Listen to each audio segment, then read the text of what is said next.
اعوذ باللہ السمیع العلیم من الشیطان الرجیم من ہمزہ ونفخہ ونفثہ۔ سورہ آل عمران کی آیت نمبر 65 سے لے کر 68 تک اللہ رب العالمین فرماتا ہے، اے اہل کتاب، تم ابراہیم کے بارے میں کیوں جھگڑتے ہو؟ توریت اور انجیل تو ان کے بعد اتری ہے، پھر وہ یہودی یا عیسائی کیسے ہو سکتے ہیں؟ کیا تم میں اتنی بھی عقل نہیں؟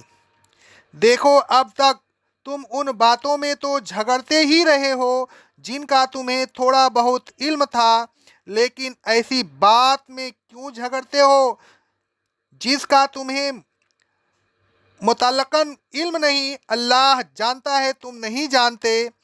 ابراہیم نہ تو یہودی تھے نہ عیسائی تھے، بلکہ وہ تو بڑے پکے محدث مسلم تھے، اور وہ مشرکین میں سے بھی نہیں تھے۔ ابراہیم علیہ السلام سے اپنا تعلق ظاہر کرنے کے سب سے زیادہ حقدار وہ لوگ ہیں جو ان کی پیروی کرتے ہیں، اور یہ نبی محمد صلی اللہ علیہ وسلم اور وہ لوگ جو ان پر ایمان لاتے ہیں۔ ایسے مومنین کے نہ صرف ابراہیم دوست ہیں، بلکہ ان مومنین کا تو اللہ بھی دوست ہے۔ آیات زیر تفسیر کے سیاق سے یہ بات نکلتی ہے کہ یہودیوں کا یہ دعویٰ تھا کہ ابراہیم علیہ السلام یہودی تھے، اور عیسائیوں کا دعویٰ تھا کہ ابراہیم علیہ السلام عیسائی تھے۔ ان میں سے ہر ایک اپنا تعلق دین ابراہیمی سے جوڑنے میں فخر کرتا تھا۔ اللہ تبارک و تعالیٰ نے ان کے اس دعوے کی تردید میں فرمایا، یا اہل الکتاب لم تحاجون فی ابراہیم وما انزلت التوراۃ والانجیل الا من بعدہ افلا تعقلون۔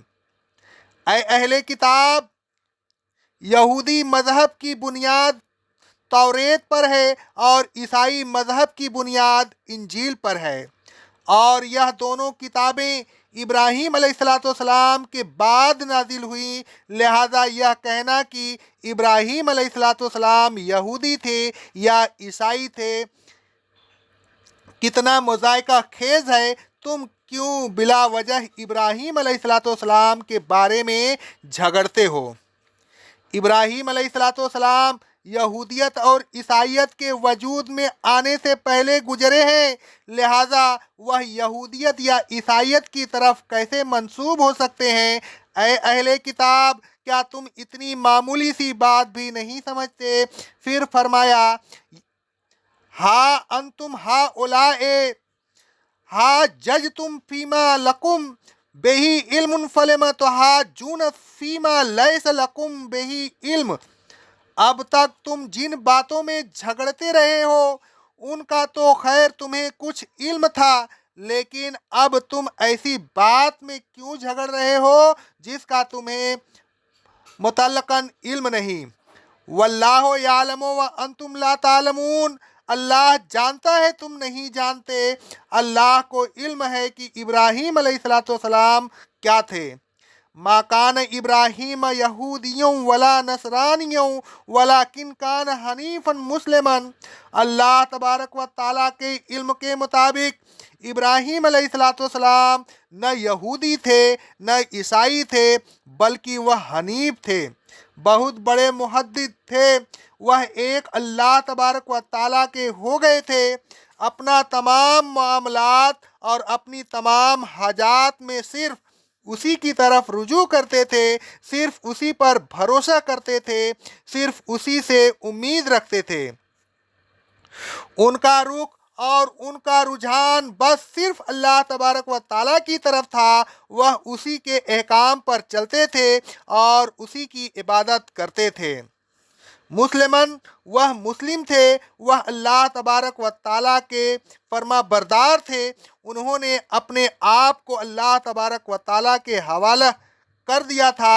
وہ کسی انسان کے فتووں پر نہیں چلتے تھے، بلکہ صرف اللہ تبارک و تعالیٰ کے نازل کردہ احکام پر چلتے تھے، اور اللہ تبارک و تعالیٰ کے احکام پر چلنے والا مسلم ہوتا ہے، نہ کہ مشرک۔